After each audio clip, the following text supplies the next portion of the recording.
My hair smells like pool water. Love you guys. Bye. More tomorrow. This is day number 2. Day number 2. Dose.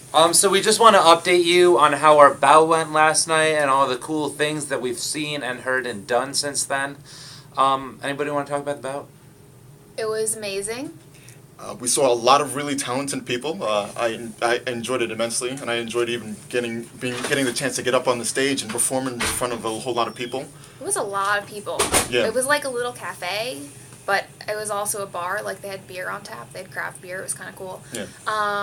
But it was like we took up all of the seating, and then all of the back area was filled with people. It was a lot of people, but... Wall-to-wall people. Yeah, one of the coolest poems I saw, this guy named Johnny Ossie, something like that, from Slam Nuba, which, do you guys remember where that is? It's somewhere in the world. I know the Yeah. people, I don't know where they are.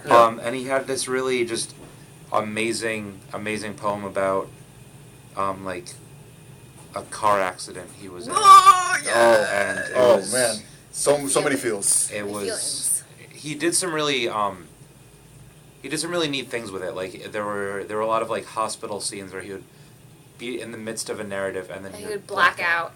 The performance was come back. amazing. And you don't like know the point of the whole poem until like the last line, and then he's like, and that's why I stopped drinking, and then he walks off the stage and you're like, oh my god! He should have been holding a mic or something just like Yeah, and another poem that really hit me, I've heard it before, but Anthony Ragler from New York City, Yes. he has a poem, and one of the lines in it is that something, I'm misquoting this because I wrote it down really quickly, but post-racial is another way to say hope for justice but don't expect it. Yeah. Yep. And so Was that our bout or the bout before us? I think that was the bout before us. Yeah. As far as our bout went, I did my legendary poem Tuesday in America, and I performed it beautifully. It was amazing. And I loved it. it didn't get very good scores, but I was really happy with It No, it got good scores. It just didn't get great scores. Yeah. It was a really tough bout. We were against some really intense, strong teams. Yeah. We had and like 2 legendary teams we were competing against. Legendary. We also got to do our group poem, First Love. It was so many feels. It was adorable. Yeah, it was a lot of fun. I was so proud of them. I kind of almost dropped one of the lines, but we picked it up, we It recovered was just a dramatic pause. Yeah. It was a really dramatic pause. The way it that's works all. in Slam, like, if you forget a line, you just pause. And if you pause for, like, 1 or 2 seconds, it's okay. You're just pausing. If you pause for, like, 3 to 5 People are seconds, like, "You it's can a do dramatic it!" pause. Yeah. If you pause for more than 5 seconds, then you've dropped the line, and everyone's really disappointed Everyone's in you. like, come on. So I was "You in the got this." territory of dramatic pause, I think. Yeah. Excessively dramatic Well, pause. I think the rules changed for groupies, but I'll let it go. Yeah. Fair. Yep. Fair.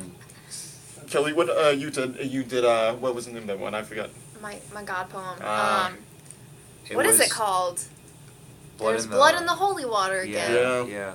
Which is riffing off of a poet who was lovely that was published in Wicked Banshee Press, and I cannot think of her name right now, so I'm a terrible person. She basically, like, made half the room cry a lot. She's high score. Punched him in the sternum! We saw, like, this really weird poem. I don't remember what Slam the guy was from, but it was, like, it was a persona poem. It's like, he was, like, He was a cat! Oh, that was great. I love that one. But it was super meta because he wasn't actually a cat. He was like the 6-year-old dude being a cat. Yeah, it was like a persona poem as, like, a 6-year-old boy whose cat had just died. The performance was amazing. And he did, like, the 6-year-old voice the whole time. The whole, like, Doing, with like, the the- range of emotions and also the hand movements where it's, like, not completely developed. Ugh.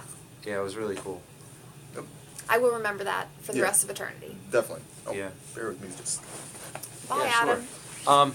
So some other stuff between now and then. Last night there were some side events. I didn't go to them. Instead, I hung out on the couch and talked with a lot of poets. Yeah.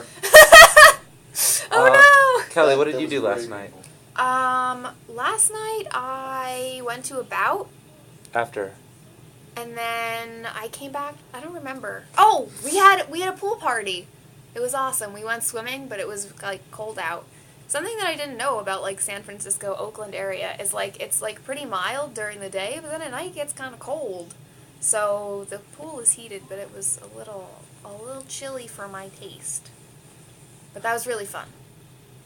This morning I got to go to an event. It was called the it has a swear word in it, so it's called The New Shit Show, and it's based after a slam where you're only allowed to do new poems.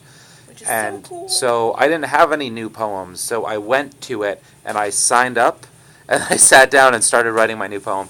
And I have something that I don't love it yet, but I love parts of it, so I think I'm going to turn it into something. And I heard a lot of really, really cool stuff. Word. I can't even believe it was new stuff. Everyone's like, I'm gonna kill the whole room with my feelings. Yeah. What else did you guys get to today? Today I went swimming, but it was a warm out, so it was like actually nice. And I went to a writing workshop that was stellar. Can you tell us what you learned, like key points learned at the writing workshop for the people at home, so they can gain the benefit of your writing workshop? I can tell you what we did. We did a short exercise where it was like, write about your writing style, and then you talked about it with someone that was next to you, and I didn't do that because I don't like talking to people and I get really anxious. And then the next part was there was going to be a series of 6 words that was like going to be a topic. So you get one word and you have 1 minute to write your feelings or whatever inspires you about that word. So we did like chicken and like red and swiftly and just like a whole series of words where you wrote for a minute and then you did a short thing inspired on that. And then the next thing we did was to write things that we would like to go back and tell ourselves in the future, like a letter to my 10-year-old self type deal, but however old you would happen to be, which was after somebody's poem who I also don't remember the name of. But that was really cool. That's going to be a poem. That's actually a poem I've meant to write for a while now, but now it just has a different ending. So that was pretty sweet. That was basically the whole workshop. Pop in for a second. Yeah. To give you guys an idea, I got a chance to also check out the Nerd Slam for a little bit. I didn't get to perform anything like that. Well, the Nerd Slam was today? Yes, it was. Oh no! My life is over! But, which one? No, it wasn't. I'm just joking. Ah! I knew you both were looking forward to it, sorry. What was it? I was in, there's something called Haiku Slam, and basically 2 poets go up and they each do a haiku, which is like a 17-syllable poem, so it's short. And 3 judges decide which one they like better, and that person advances. And so I went and signed up. Today was day 2 of haiku preliminaries. Haiku! And basically they draw 15 people to compete in best 2 out of 3, and then everyone else after that is in a best 1 out of 1. So you go up and you get 1 chance. And not. Yeah, You're out of there. So I didn't get drawn in the first 15, so I was in the death match. So I had to go up against probably like 6 or 8 people, 5 people, 4 people, 6, something like that. 7 people, something like that. And I managed to. What? Video. Oh, sorry. You're on video. Yeah, you're on video right now. Hotel room antics. I managed to get through with a bunch of horrible pun haikus. Like this is my most famous one probably. My bladder is full of Wi-Fi and femininity. I pee a dress. And it's like weird and nerdy and kind of dumb, but the room is like, what? And then they're like, ah! And the judges liked it. So. Alright, do we have other things? Because it's starting to be a long video. Yeah. That's like 9-minute video. It's cool. That's about it. Just to give you guys an idea of all the stuff that's going on. Oh, yeah. Holy shit, events. Oh, I'm sorry. But lots and lots of events. Yeah. There's like 4 things for every time block, and it's like, oh, gee, do I go see this awesome thing, or this other awesome thing, or this other... So it's like completely overwhelming, because... Okay, Brian Franson said you need a clone to go to Nats. You need like 4 clones to go to... Because otherwise you're not going to get to see everything, but... You know, everything you choose is really wonderful, so it's a lot of things. But that's pretty much it. That's our update. We hope you guys enjoyed, and we'll keep you in touch. We'll give you more videos soon. 3-lobe hand heart? Oh, wait. Oh, yeah. can you do it from behind, maybe? What? It doesn't. It's 3-dimensional hand heart. There we go. Okay, bye! Bye-bye.